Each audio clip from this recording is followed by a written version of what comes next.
Hi all, welcome back to more Fields of Fire, and this is the Normandy campaign. This is mission 2, what's it called again? Cerisy Offensive. This is my part 4, I believe. Okay, so two or three things to talk about. I left things last night. Yeah, we finished the turn, didn't we? Moved on to turn 3, are we? Did we finish the turn? Or did we leave things in the middle and I've not taken any note of that, maybe? Okay, let me just double check. Okay, yes, I did. This is a fresh turn. I moved the turn marker. We are on turn 3. However, I left things with, yet more sort of doubt in my mind about how things work here. This is an unspotted artillery spotter that was calling fire in here. We found this German squad up there. We realised a wee bit later on that this squad would be able to open fire on it, and the fact that this is not spotted to us means that we've got the range, it's up the hill, I'm pretty sure we can fire on that. So I realised that not initially, but then I thought this guy didn't come in with a PDF or VOF, so he was waiting till the clean-up phase. We think that's when he kicks in. It was the same with this guy. This guy came in with the same. He's kicked in now and started firing. It was a choice between these two. He randomised to that. That one's fine. But the doubt was, can this guy return fire on this? The fact that he's going through his own unspotted unit here. So it felt a bit odd, and then I thought, I'm asking more questions. I seem to ask questions every day just now, and there's a nice big rule book here, and I'm starting to think I'm maybe asking too many things, and I should be able to finding these things in the rules. However, Andrew's answer came back in a way that got me feeling okay about it, because I think he's found that things aren't quite so clear there.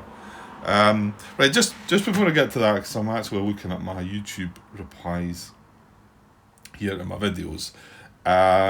So just while I've got this up, which is kind of silly to be sidetracking away from that now, but there's only one comment to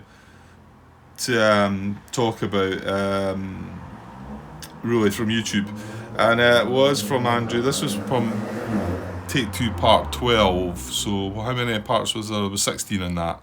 I've got up to 14 released now as well. I'm watching back part 15 just now, and then, I always like to watch them back first, but I'm zooming ahead a little bit, so the problem with that is, if there are mistakes and they get brought up, I'm usually away past where I can fix it, and as I've found with this game, well, you kind of need to find it, spot it right away, really. It's difficult to move on and try and fix things, I've found, with this game.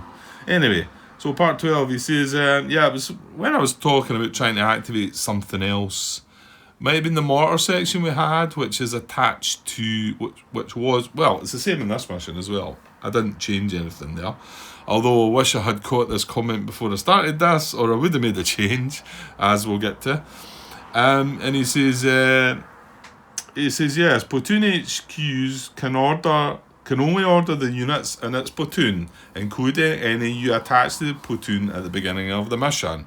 So we were talking about the mortar, which is attached to, say that again without looking, I think it's third platoon, sorry. Yeah, it was attached to 3rd platoon, and it was on a card that had 2nd platoon HQ, and I was like, well, I don't think I can give that an order, and that's confirmation you can't. Makes sense. I thought that. I don't know. Some things come out daft, I know, and just I want to be sure. I don't want to just blunder my way through it. And he carries on. COHQ and CO staff can order anything they like, right? So yeah, I've got all that. I get it. That's fine. However, he says, he also adds that, which is why attaching the HMG to the first sergeant doesn't really do anything in game terms. Nice for role-playing and immersion, though. Well, I'd like to say that that's what I was doing, Andrew, but no, I'm not sure. I'm not sure. what my thinking was there. I think I've always had this situation where the first sergeant is like the 50 cal machine guns being attached to the first sergeant.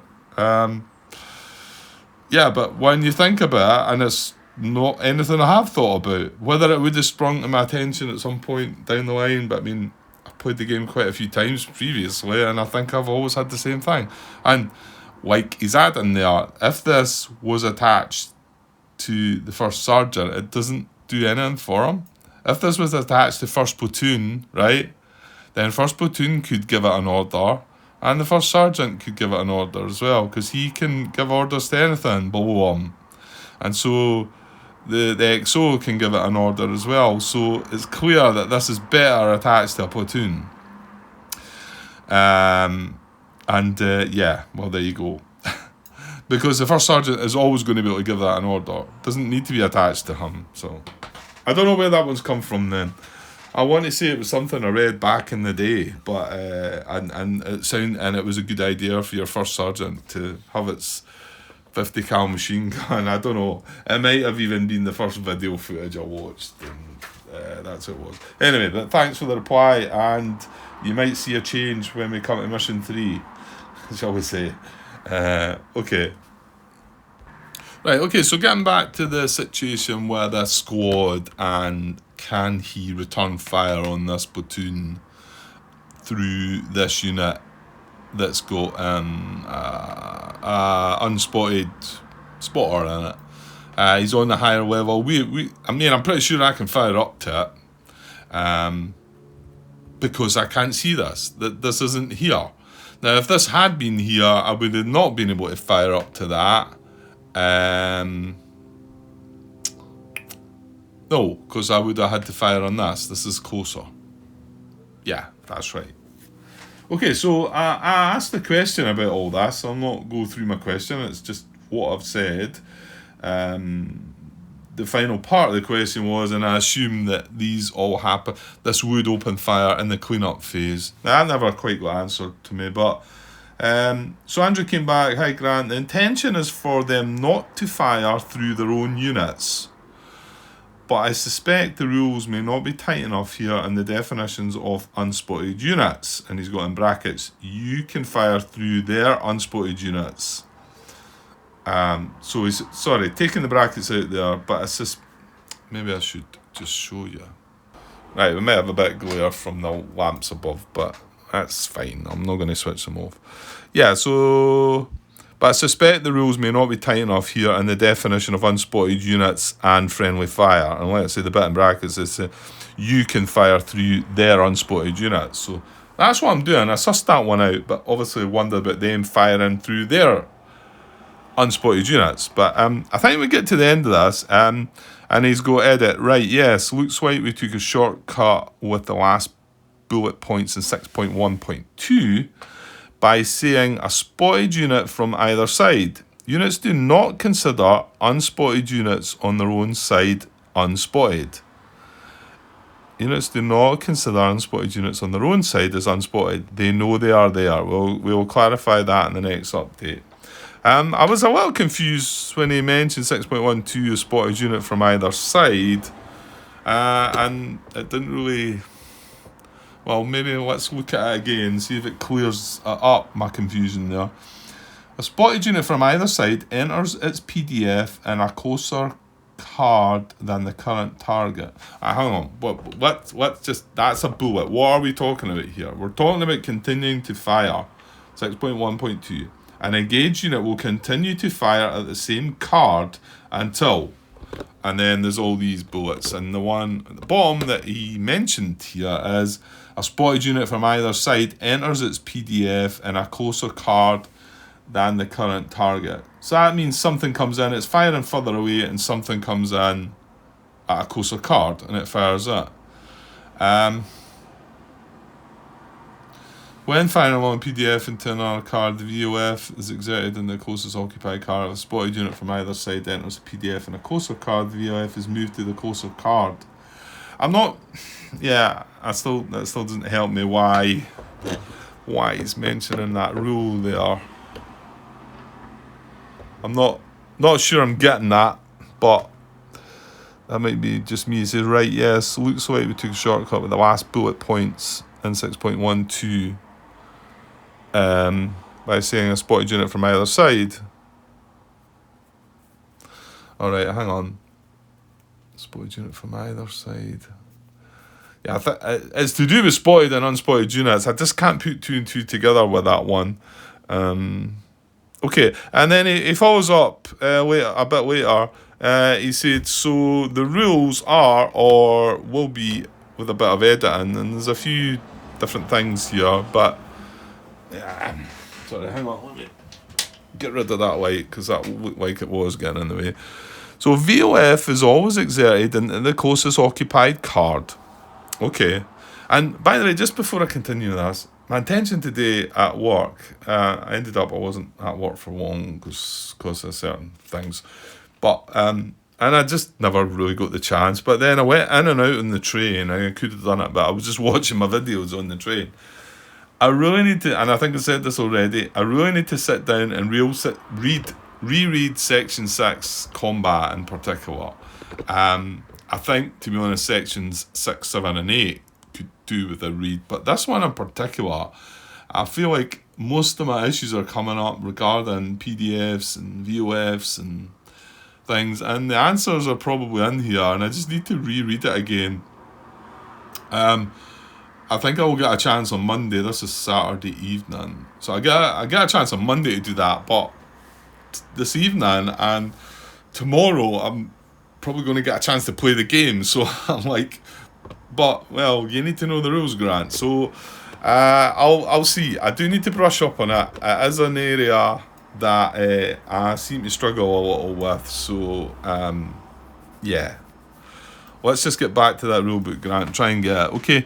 So, but anyway, VOF is always exerted in the closest occupied card, full stop. Okay, but in brackets, but grazing fire will place a VOF on all the cards in line of sight up to the range. I get that. The grazing fire bit only works because we were panicking a bit. I noticed watching back in the first mission about a possible grazing fire situation, but grazing fire does specifically say that the cards all need to be at the same elevation. So obviously they need to have white borders to allow the fire to go through, and then what they'll do is they'll stretch out as far as they can go, but they'll also hit the cards in between. So it can be something that could really mess you up. So it's well worth looking out at the white borders before you're maybe contemplating a potential contact appearing and trying to sort of maybe take that into consideration, because it could end up being really nasty. Anyway, moving on, the exception being, right, so this means the VOF on non-grazing fire weapons, sorry, I skipped a bit there, sorry. VOF is always exerted in the closest occupied card, and then they've got the grazing fire bit. This means the VOF of non-grazing fire weapons shifts if anything steps into a card between a unit and its target. Yeah, okay. Okay, I was going to go back to the map and try and give an example of that, but let's not. Let's just understand what it's saying. This means the VOF of non-grazing fire weapons shifts if anything steps into a card between a unit and its target. So if the unit's firing 2 cards away, and if it's a non-grazing fire weapon, then anything that steps into that card in between, the fire's going to go to it, and the fire's going to come off the unit that was firing on further back. So, okay. Right, okay. And to be honest, these are sort of things that I'm not really that sure about. So again, this is why I need to read Section 6 again, really. The exception, however, here's an exception. The exception being unspotted units on the opposing side who are ignored and fire past. Grazing fire still affects them though. The exception being unspotted units on the opposing side. Yeah, okay. So if we're firing at him, 2 cards away, and an unspotted unit appears in the card in between, an unspotted unit from them, we ignore that, and we would just fire past. Now, grazing fire would still affect them. So if we did have a weapon with grazing fire and they did appear unspotted, they would actually be getting hit. I get that one. I remember that one. A unit's VOF shifts to point blank combat and PDF is removed when spotted units from opposing side enter its card. Yeah, I get that one. The enemy will use overhead fire if possible, but won't use grazing fire. I remember just reading this recently in the rules, actually. But won't use grazing fire to shoot through its own units, although they don't care if its own units are beyond yours and are getting accidentally caught in grazing fire. I had to think about that one and say, how does that work? Because if they're beyond what you're firing at. But what that means is, let's just say the enemy have a weapon that can graze and fire, and they're shooting at you on the adjacent card. But they've got long range, so they can fire into the next card. And the next card's got white borders enabling it to go through. It's all at the same elevation. It'll then still fire through to that card, even if its own units are there behind it. So they're going to get caught in the grazing fire because it's wanting to fire in the unit that's closest to it. But if it's got long range, it's going to still have to fire through. Assuming line of sight can go through there. And then if it happens to have units there of its own, then they're going to get shot. So it's a funny one, that. I can't see that happening that often, but who knows. And then with certain campaign-specific exceptions like Heartbreak Ridge and Pellu, which allow for the enemy to shoot through its own units with grazing fire-capable weapons. Oh, and a unit on the same side is not a valid target. Units won't open fire on their own men just because they can see the enemy in a further away card.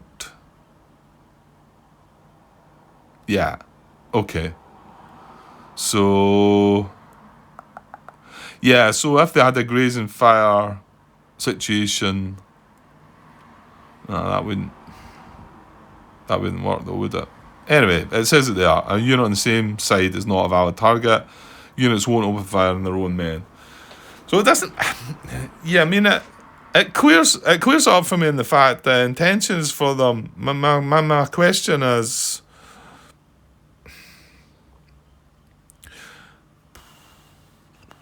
yeah, I think the US squad continues to fire on the German squad in the woods. Is the German squad allowed to fire back at the US squad, however? And that's just what we're looking at there. There's a picture uploaded. Can the German squad fire back at us, knowing that this is an unspotted German unit in between? He's up one level, but that doesn't matter. He's not got overhead fire. He's not got overhead fire whip. If he had a tripod machine gun there, I wouldn't be asking the question, because I would know he'd be able to fire over the heads of his friendlies without hurting them. That's right, because he's up higher. Yeah. But he's not got that, so that was why I asked the question. So the initial answer is the intention is for them not to fire through their own units. Okay? And then the bit here which says... where is it? Where does he talk about unspotted units? The previous bit.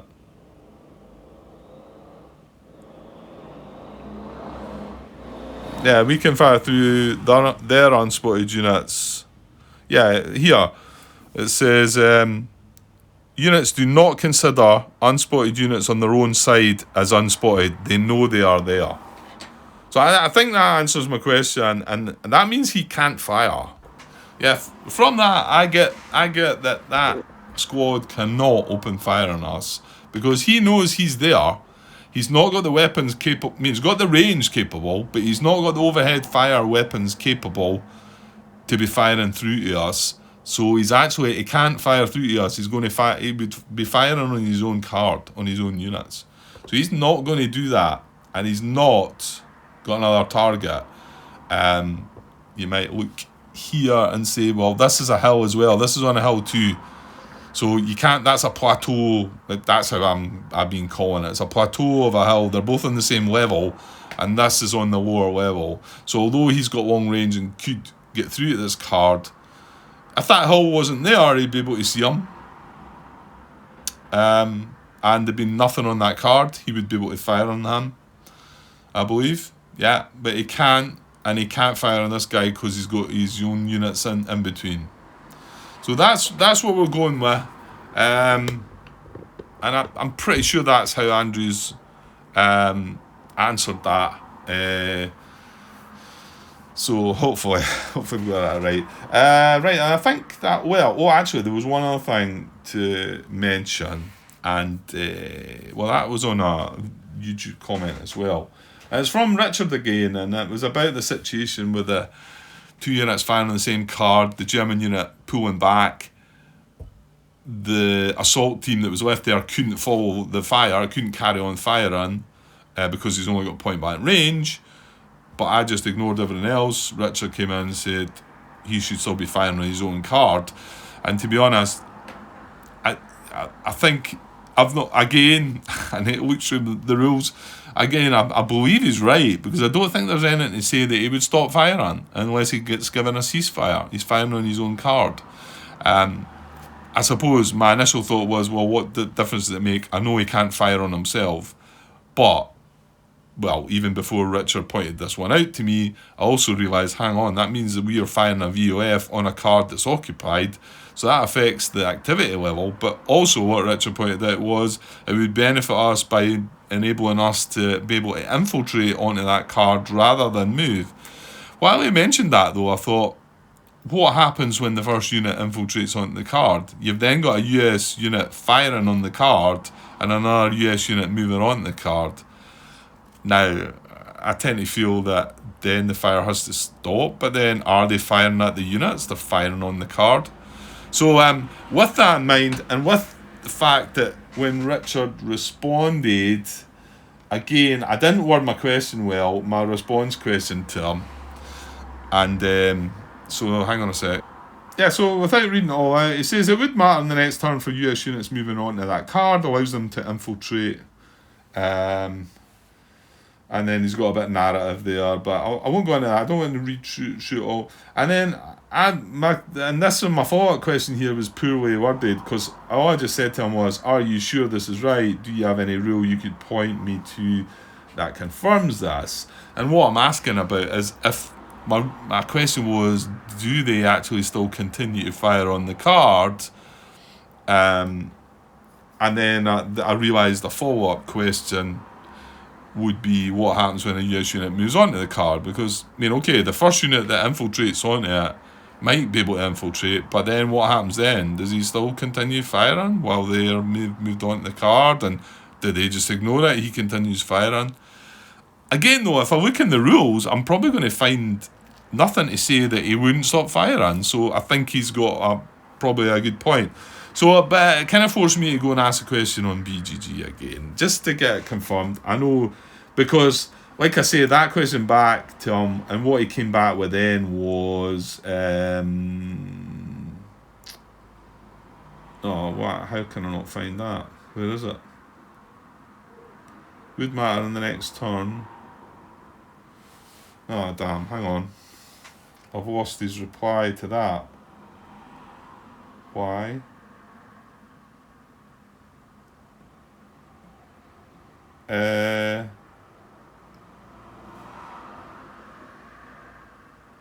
Yeah, there it's there, sorry, that is there. So, are you sure? I've said. He says, well, rule 4.2.2c simply states either the origin card or the intended destination card must have VOF marker on it in order to use the action. And he's took it, I'm asking about the infiltrate action. No, I understand that. I was asking, and I purely worded my question. He carries on, there is no mention of it being enemy fire only as far as details on the infiltration. So, it's my fault. I didn't ask the question right. He's thought I'm asking about, are you sure it's all right for them to infiltrate on that card? I would agree. If they are still firing on that card with automatic weapons, I would quite agree that they can do that.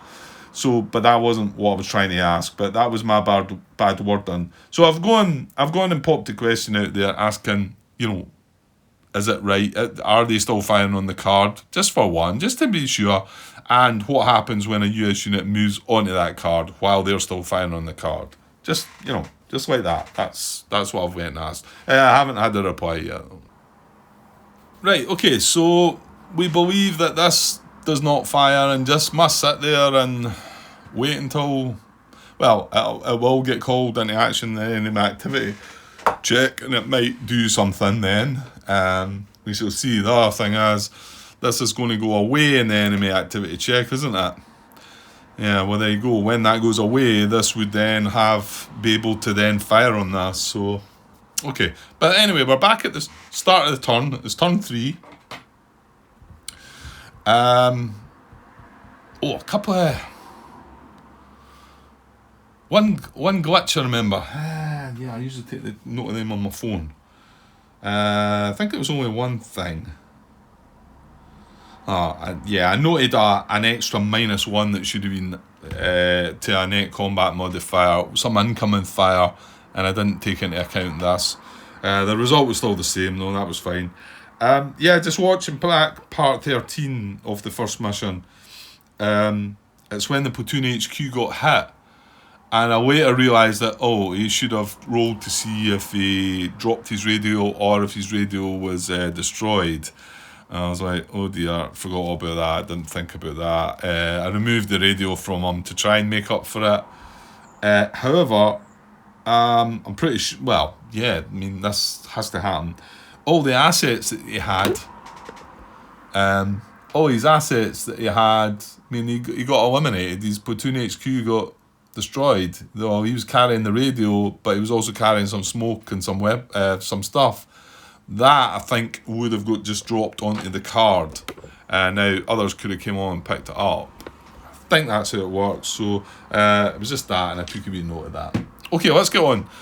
So, turn 3. Yes, let's draw for a higher HQ event, a friendly one. Let's see if we get one. Okay, we do not. Right. Okay, BNHQ is not on the map, COHQ. Oh, we've got some nice numbers up there getting saved, haven't we?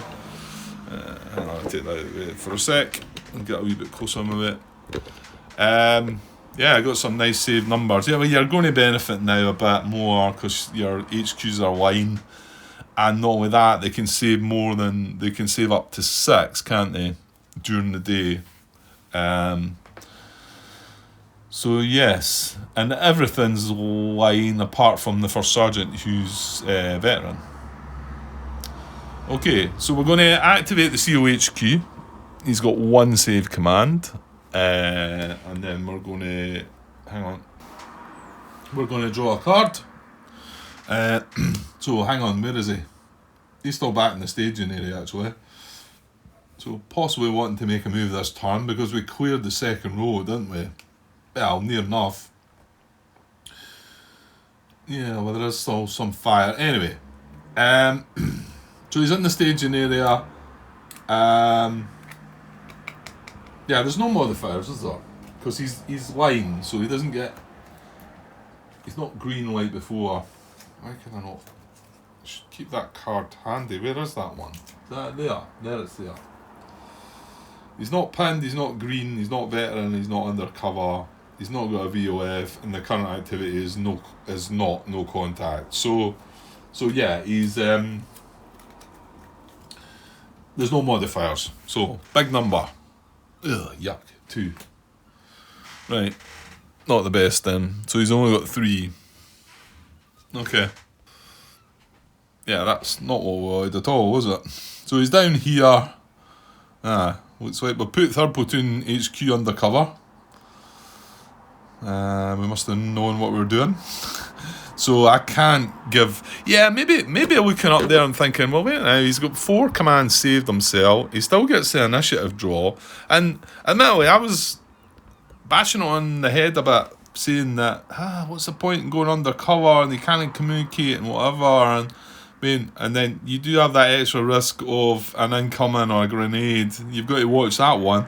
But while he's sitting under that cover, he gets that extra +1 for that. So, although, and I pointed this out before, although if this was a card he drew, for his initiative impulse, he would only get that 1. He would actually get a +1, so he would still get the 2 that he was getting for the thing. So, I mean, it doesn't balance out all the time. There you go. That card there, he would get a 5 under the activation segment, whereas he would only get a 4 for being undercover and initiative. So sometimes you'll lose out, but I think you're only going to lose out on 1 maybe sometimes, you know. So it's not terrible. But anyway, so we cannot activate him because, well, unless we go underneath that cover, which, you know what, maybe I might. Well, he's only got 3 commands, and it seems like yeah, and I don't really need the EXO. I need the first and second platoon activated for sure. Yeah, I think the fact that third has got 4 commands saved anyway, it's just that when I said that there about moving that up undercover, it's maybe not the worst. Well, actually, Grant, hold on, it is. You don't want him undercover. You don't really, do you? Yes, move him up, but... So I might do that. I might move him up. But I'm going to activate first and second. So that's 2 of my 3 commands. Activating first platoon and second platoon. Which... Second platoon's got 4 saved as well, so it might be overkill, and it might, depending on... Yeah, my guess is he's probably want to platoon move up here and get at this guy as well. He's got 3 steps, remember, so the worry with that one is that he switches fire, you know. That's what you've got to be concerned about there. But do you have the time to sort of say, right, well, I'll only send up something that can, you know, I could send up the squad, and then we're firing on that. That must be an assault team. Yeah, that's true. We don't have any fire on that, so we do want to do something, don't we? The farm would be the better place to be, though, because we've got this nice strong building to hide in. So, but, yeah. But this is definitely getting fired on, so, and then you're going to be... Well, no, I was going to say you're going to be moved up there exposed. You will get to infiltrate into that. So, yeah, okay.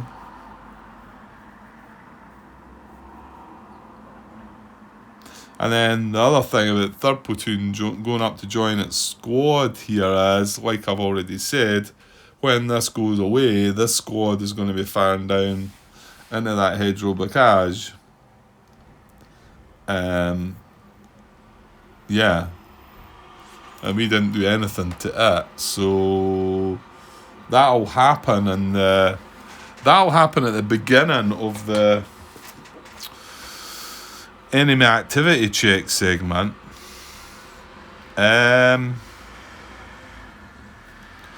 When will he? He'll automatically open fire again, then, won't he? See, that was the bit that got me. You know, it said no PDF, no VOF.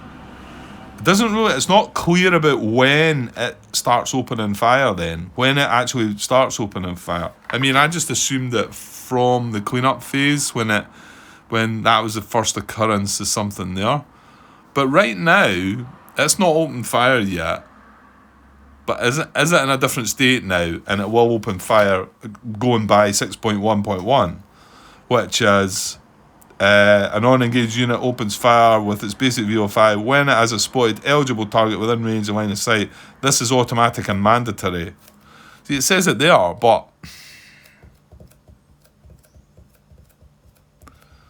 so yeah, the fact that it doesn't place the VOF PDF in the package, it kind of says there that, okay, you don't place that, but then would it not then just automatically open fire? I don't know. That's a bit...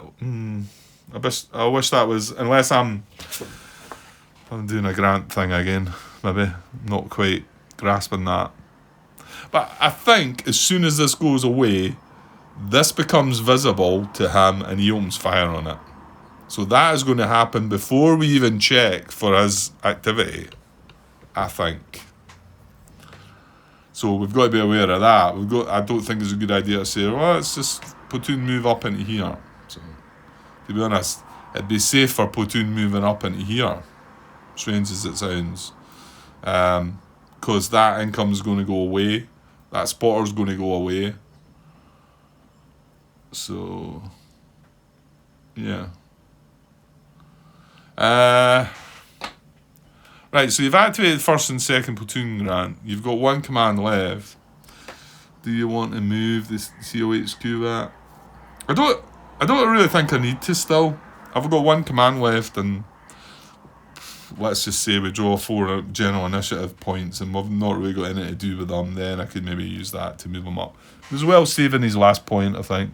So we'll save that. So we've only activated 2 of our 3 platoons and none of our CO staff. So just mark them like that, just to say that they'll get an initiative activation. Yeah, I was just wondering there, I don't think, there's not a... If we want to call for fire, an indirect fire mission, doesn't matter if the observer's exposed, does it? I don't think I've come across anything that says that. I can't see anything. It's not ringing a bell, but I know it just got me wondering.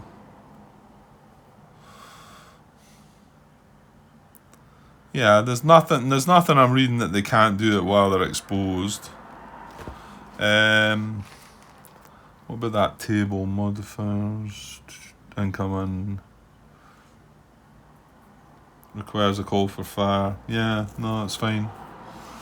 Yeah, just try to think about what to do here, and it is risky platoon moving up into here.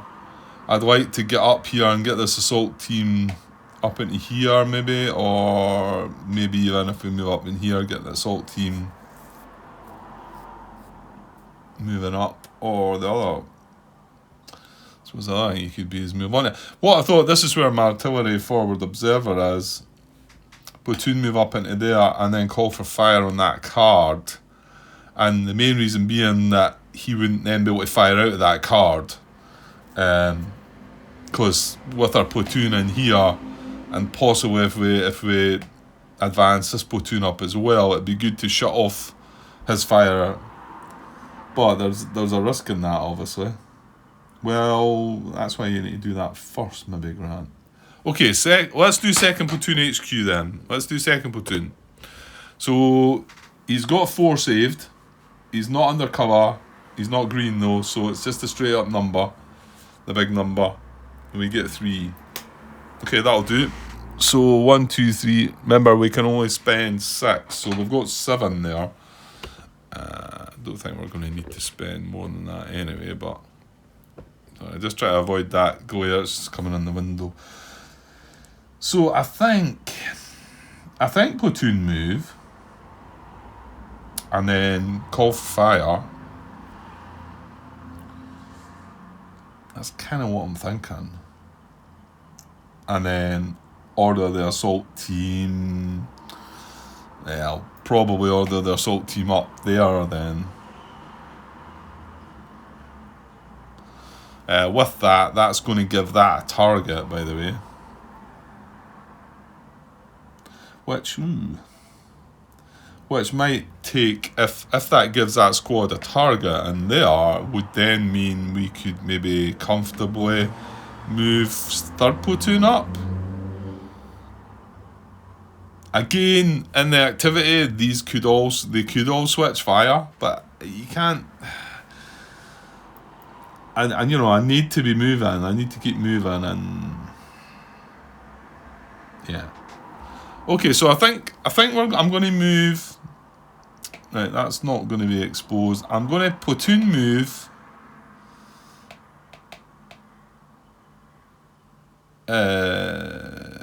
Up into there. Yeah, no, hang on. Yeah, he's the incoming's not going to hit until, well, it's just before the combat segment, isn't it? No, it's before the potential contacts. That's fine. That's fine though. That's fine. Yeah, okay. Right, so I'm going to spend 2 of my 7 commands for second platoon to platoon move up into the Orchard Grove. Right, and that's marked the whole platoon exposed, and the artillery as part of that is just... I think I'm okay with that. As long as they're snuggled in together, that makes me know that they're all part of that one exposed marker, rather than make it too messy. So what's going to happen there then is we're going to open fire. So we need a PDF. Yeah, no, he's not spotted. He is spotted. Yeah, I'm pretty sure that was right. How did he come about? He's a platoon, 2-1 platoon. Yeah, what's the packages? Let's see if I can ring a bell with something. It's just a squad. A squad that was exposed or something? Patrol. It was a patrol, which didn't place a VOF PDF. It was spotted, and it was a squad, but it also had an exposed marker on it. Since it's come off, and it's since been able to open fire. Again, I'm not sure if that's written properly in the rules about him, because when he got placed, he doesn't place a PDF or a VOF. You can clearly see this guy. You know, when does he not then come on and say, right, I can see that guy, let's open fire on him? I mean, maybe that's when it does happen. That doesn't necessarily need to be the unit that triggered his placement, though, which is the difference, I think. But yeah, maybe it does just happen right away. Well, no. Well, if it did, then he should have been fired upon the last turn. If that's the case. Maybe I blundered there then. That would be annoying. But the stuff I was reading felt like it felt like it didn't happen, it didn't open fire until the end of the turn. But where does it tell you that? Where does it tell you that, Grant? Have a look. It might tell you that in the rule book. And what do you know? This is where I need to have a reread of things. See, when you read these rules when you're not playing the game and that, it's a different thing, eh? So here we have 8.3, determining type of enemy contact, right, package. Well, but this is what we're trying to work out. So place VOF PDF, question mark. Determines whether the enemy immediately opens fire with basic VOF or a grenade attack, right? Enemy forces that do not initially place a VOF PDF will open fire. Let's see if I can get zoomed in a bit. At the end of the turn during the cleanup phase. There you go, it tells you right there in the rules, page 62, Grant. And assume all packages open fire if this column is not part of the package list. Right, so if it doesn't say there, then they obviously do automatically open fire. Okay, well that's good then, but there you go, it is there, it's right in the rules, so that was done properly. They didn't fire until the cleanup phase. Good, okay. Right, so we've spent 2 points, so we're now want to attempt to call for fire on this guy then. He is spotted. He's within, he's on range, he's just in the next card. The artillery forward observer is line quality. So we're going to draw how many cards? I'll tell us on our fire missions, but down here, I think it's 3 maybe. So it's the HE high explosives, high explosives. It's a -5 modifier if we get it. Artillery forward observer. See, we could have used the mortar forward observer to do it. We've got that as well, haven't we, in this mission? Where's he about? Oh yeah, he's attached to first platoon. Alright, well maybe I could have done some of that. Well, it doesn't matter, this'll do. Because in actual fact, he's got more fire missions as well. He's got 4 fire missions, plus he's got a better modifier. So he gets to draw 3 cards for it, and that's based on... Remember, that's got a plus or minus as well to his experience. But he is only... he's line anyway, so it's going to be a 4-card draw. Let's say 4, didn't I? No, Grant, 3. Yeah, 3-card draw. Yeah. So we're going to spend 1 command. The second platoon's going to order the RA forward observer to call for fire on that card. He's going to go on his radio and call for fire. And, well, we'll see if we get it. We need 3 cards, and we can exhort this one because we've got the platoon HQ beside us. So 1, 2, 3 cards, looking for the burst icon, and none of the short stuff either. We don't want that. Okay, you comfortable, Grant? I think so. Yeah, no. Let's stop a minute. I've jumped the gun. I put a PDF down, but I've not done any more than that. It's going to be automatic weapons though. That's under the exposed marker. That's the machine gun. So it's second light machine gun. That's the best fire in there. So that's a -1. But that's fine. So now we need our 3 cards. We're calling for fire. I've spent the point. 3 cards, looking for the burst icon. Here we go. That's a no. That's a no. That's a no. Well, I think I've got to. So I'm going to exhort this. Spend 1 more command to draw 1 more card. That's a yes. There you go. So it was worth it. It cost us an extra command, but result. Okay. So when that happens, we place a pending fire mission. I'll put that in the corner. Fire, automatic weapons, pending fire mission. So remember that's not kicked off yet. He can still see out the card just now. It's not until the incoming, we flip that to incoming, that then he'll not be able to fire out. Which, that's going to happen. Well, the enemy, the activity might do something different. However, I don't think he can do anything that, well, unless he was able to move into this card, but I think their only actions are like fall back. If anything, he will fall back to another card. So this card should be safe, he says. Right, so that was the artillery forward observer calling for fire. We had to exhort it to get the 1 out of that, and you need to remember that's also got a wee -1 on the top. So if we do get to actually fire upon him, if he doesn't move away, we've got that extra -1. Do we want to do anything else? Well, we've got that assault team. I think so. I think we pushed the assault team up. We did have to spend 1 extra action. Yeah, but we've still got 3. Still got 3 actions, Grant. Yeah. Now, I did say that if we push that up there, that's going to automatically engage with us. However, we can actually move them up into the foxholes there as well. A bit better cover. It's not the best cover card, is it? +1. Orchard Grove. And we're obviously going to be triggering a contact there.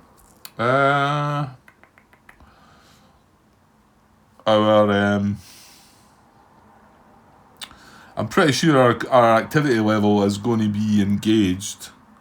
I think we're going to have 2 occupied cars with VOFs on it. And obviously to get the heavily engaged, you need to move in on a card with an enemy, but not so sure. Not so sure I can see that happening.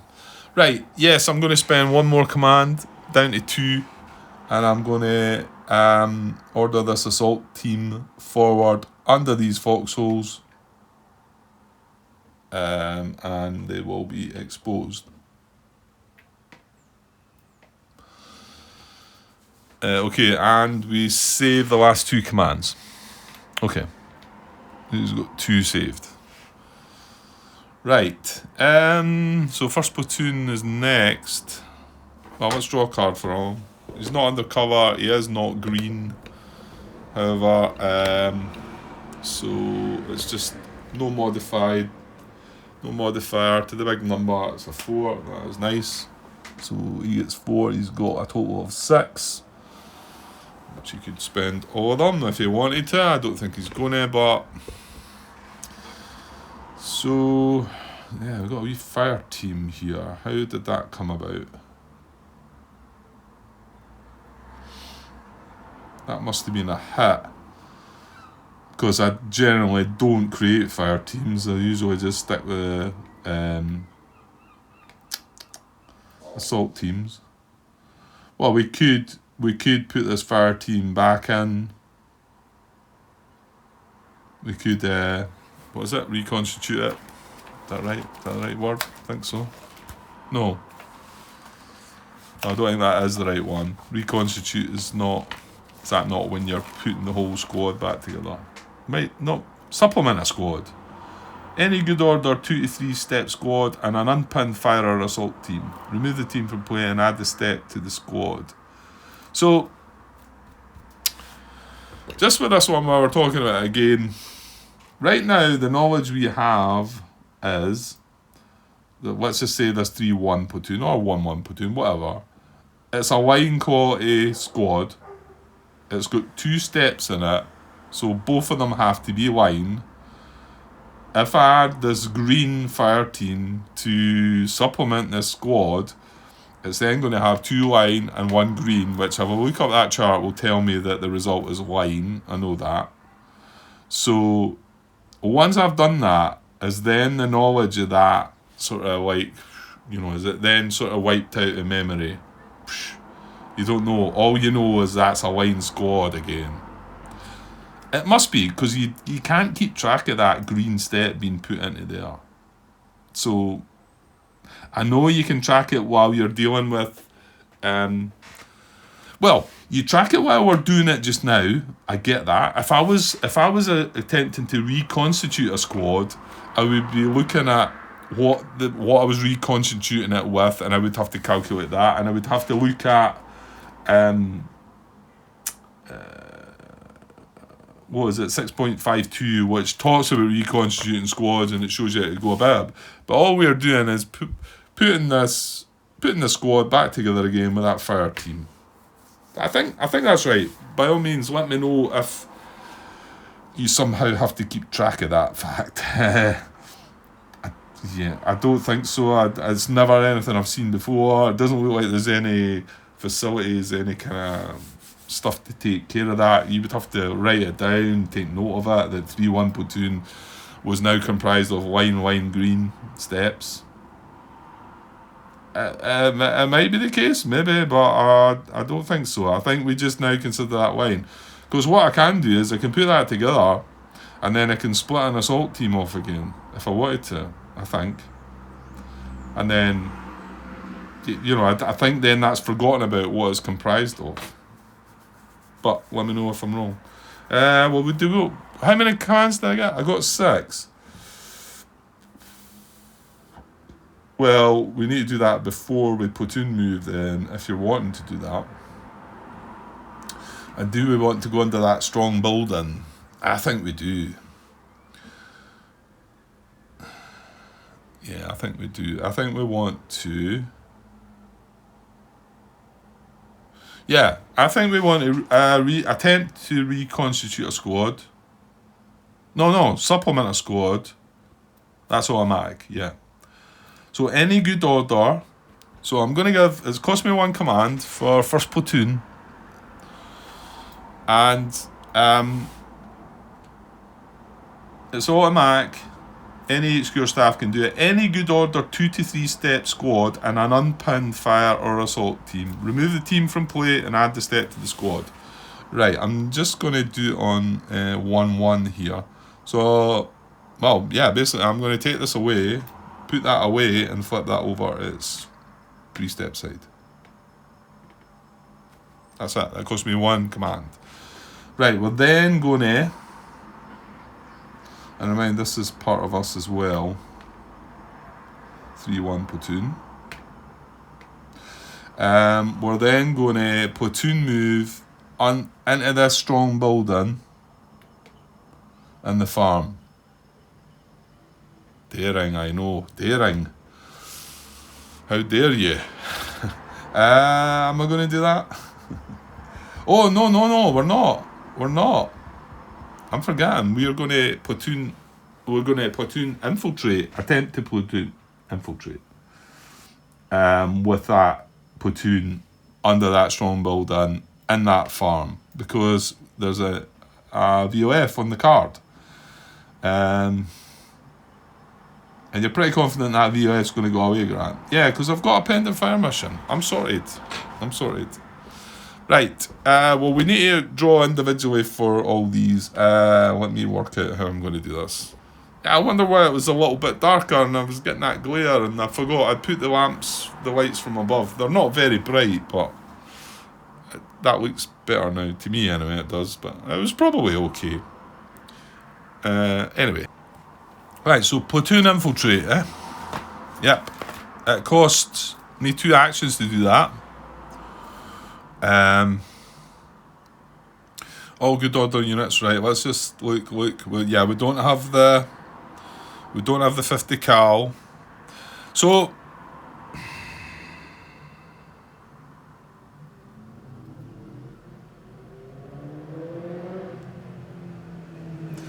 it says units on the card who are out of communication with the originator remain in place. If we've got somebody that was marked as exposed, or if we've got an H-rated weapon, or if we've got an A with an arrow, like the tripod machine gun, and we platoon move, let's just say the 50 cal, which it probably should be now that Andrew's pointed out to me, should be part of a platoon. So let's just say he was part of this platoon right now. He cannot infiltrate onto that card. If I'm doing a platoon infiltrate move, surely it doesn't mean I cannot do that action. Surely it means that he gets either left behind, but I'd like to also think that that's not the answer. I'd like to think that the answer is he gets to go to the farm, but he cannot infiltrate. It's just a normal move. As for anybody in the platoon that was exposed, my guess is they've got to get left on the card. As to the same as, the only thing it mentions is units on the card who are out of communication. So let's just say 3-1 platoon here was under a cover marker and the rest was not. Then he would get left there. It does say if they're out of communication, they remain in place.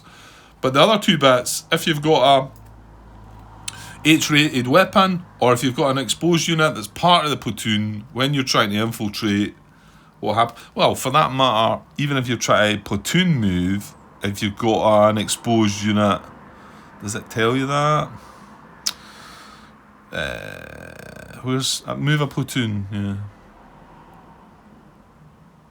5.12. Units on the card who are out of communication remain in place. So yeah, that's all it says. 5.12. Give me a sec. Right, it was on pause there for a bit. I was going to go and ask the question.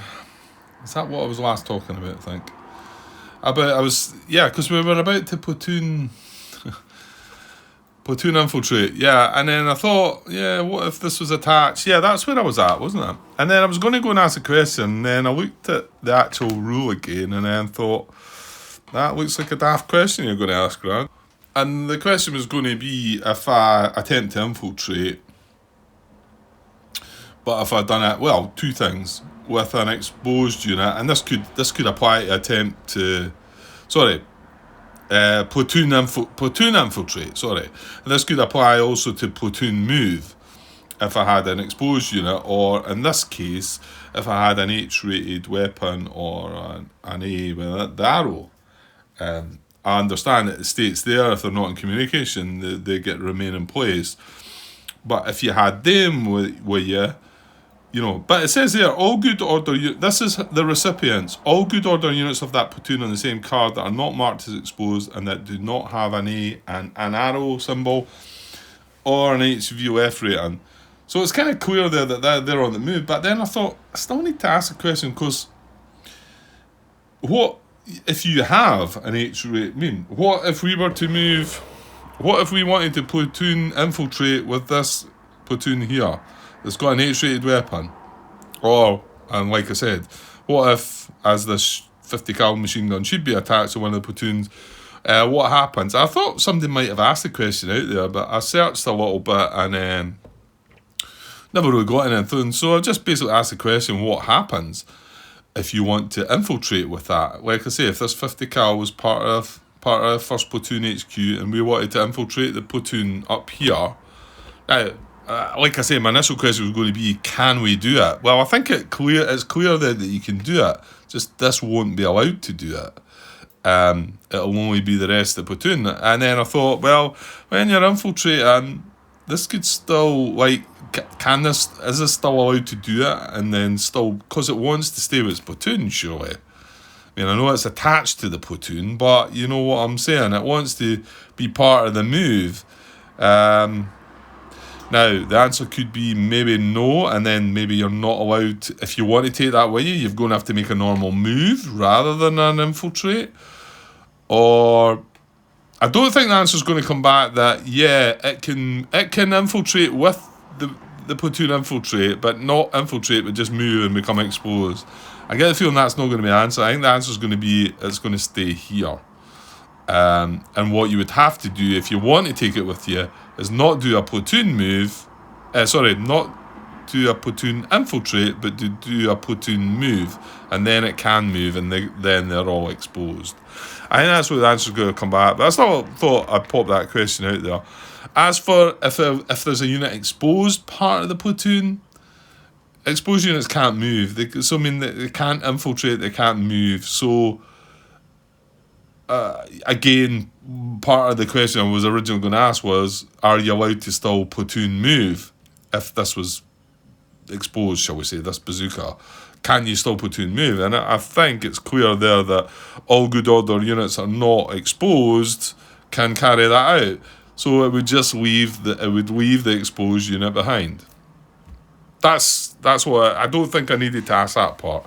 However, the second part, the fact that if you've got a heavy weapons, this mortar team attached, if I want to platoon infiltrate, what happens to the mortar unit, Can it go and just become exposed? I don't think so. I think it's going to say no, and it's going to get left here. But I see this video is pushing on, but that's me into the hour already.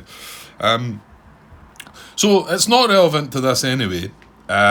We don't have any of the situations. We don't have the tripod machine gun. We don't have an H-rated weapon. We don't have any exposed units.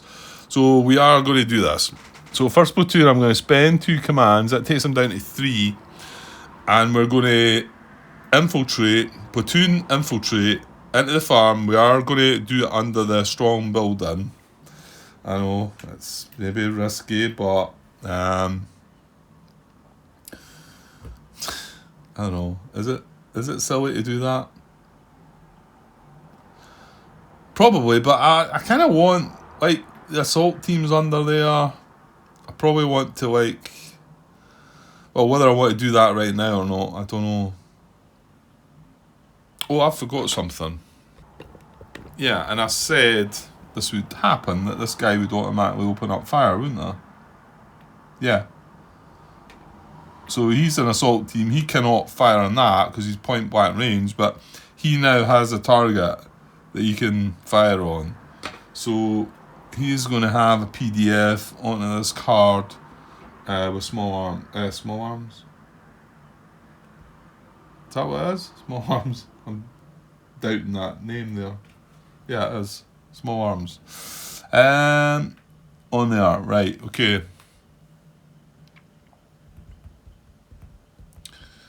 Yeah, but this squad here is still firing at him that way, but it's just he couldn't fire back because of this situation. So that kind of takes that out the way as well. So it kind of makes this card nice and free for us to move into as well. Because I was worried about this guy, once this goes away, he'll then open fire on this. But now he's got a target, and so we've kind of drawn the fire across here, so that's kind of quite good, I think. Okay, yeah, I'm just...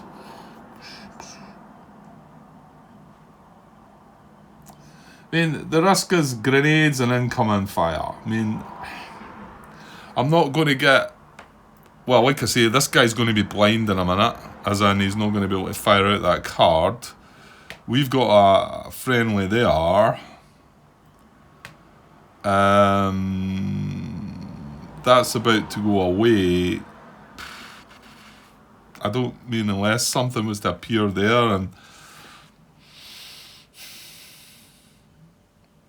it's going to get you one day, Grant. It's going to get you one day if you keep moving under the cover. And I already started saying that I didn't think cover was great, but it has been proven to me that, you know what, it's not too bad because you get the extra +1 and just let the platoon deal with itself. I mean, we're going to be moving under here, and we're still going to have 3 commands left. Whether we're going to order that assault team to do anything or not, I'm not sure. But even if we did, we're still going to have 2 commands saved. Yeah, I'm going to do that. So we're getting the chance to infiltrate here as well, which means we might not be exposed. I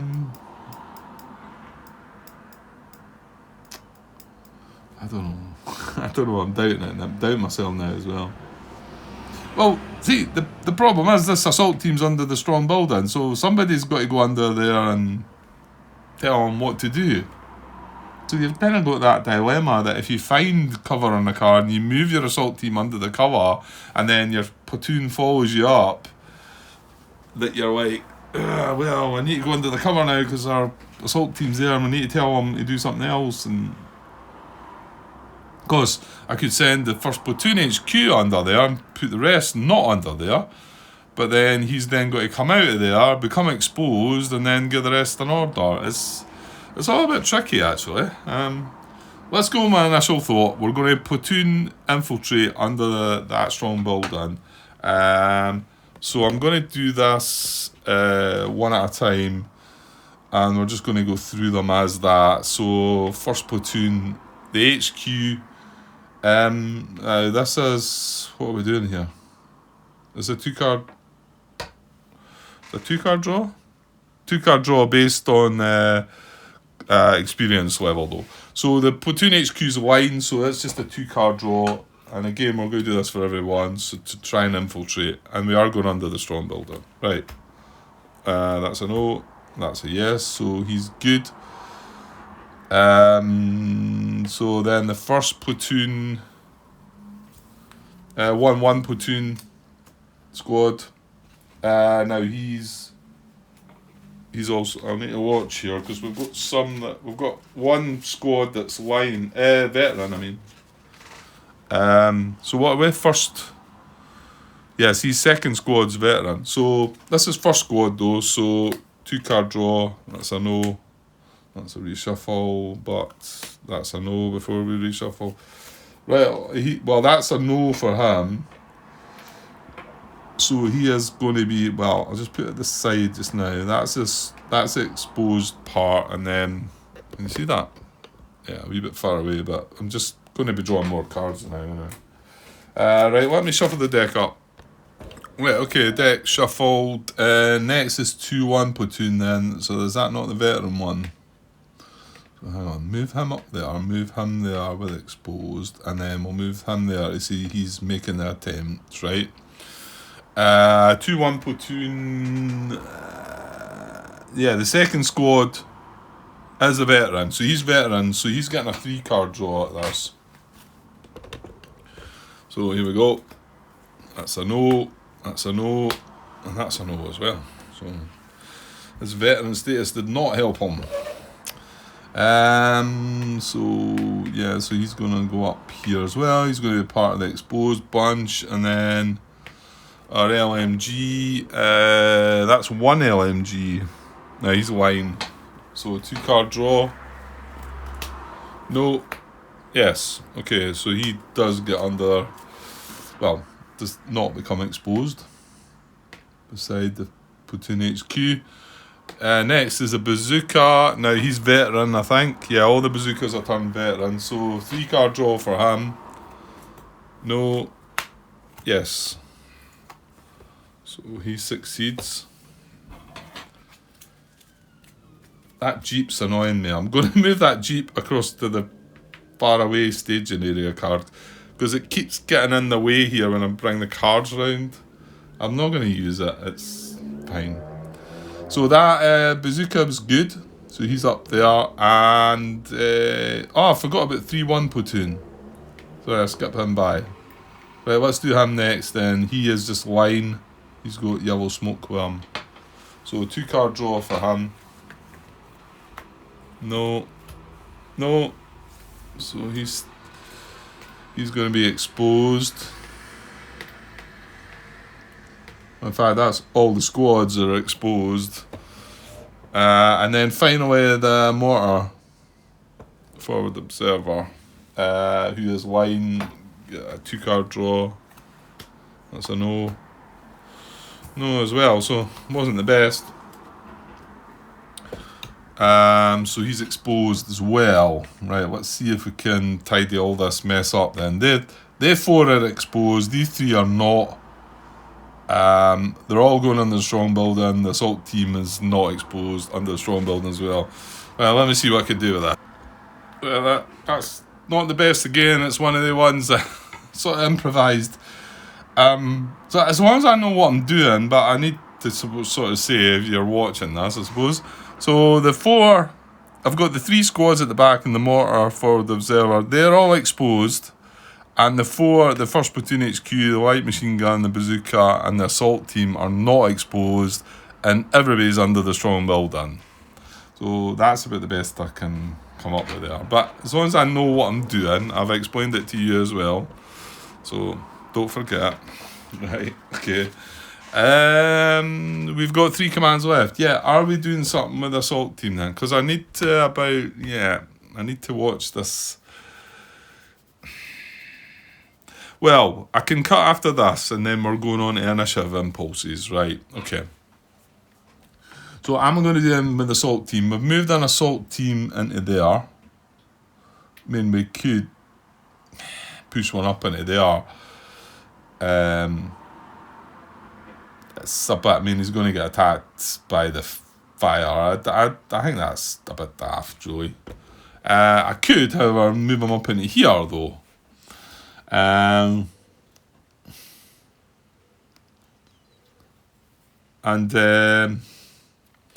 See, he's unspotted though on the card. This is the artillery. Is it artillery or mortar or what? No, it's artillery, isn't it? He's only got the 1 fire mission. So we're going to be looking at. We're already sitting on a potential B contact. We're probably going to be engaged. Well, hang on. Yeah, I think we will be. Hang on. Hang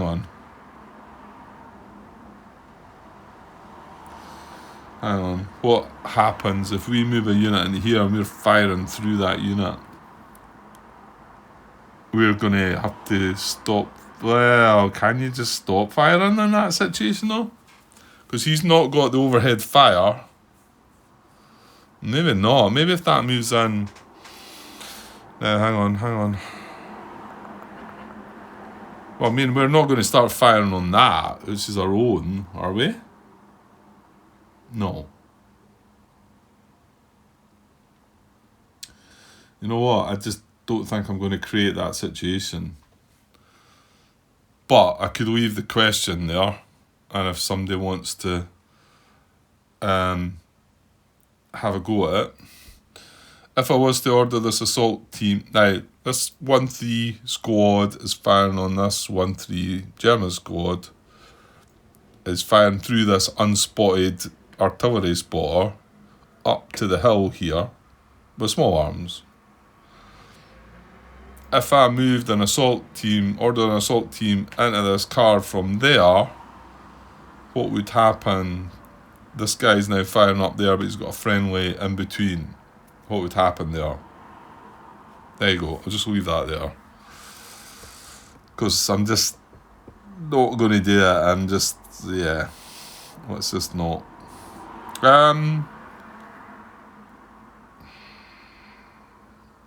So do you just leave that assault team then? What is this? Is this assault team as well? No, it's a water team. Must have got hit. Yeah, because I think I'm going to move third platoon HQ up here. Third platoon move up here as well. And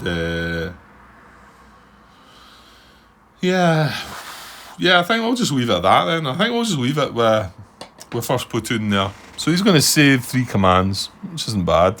That's fine. Okay, right. Well, I'm going to make and hang on. That changes things, Grant. Sorry. Yeah, come on. Stop getting lax. Stop. Just, take your time. Because this is now firing on this as well. So it's a PDF going both ways. Is it going to up or... We've got automatic weapons from this already. The best we're getting from that is automatic weapons as well, which is the same. However, it is going to create a crossfire as well. So that's an extra -1 in there. And when this fire mission goes off, that PDF will change to just us firing. That'll go away. And all will be good in the world.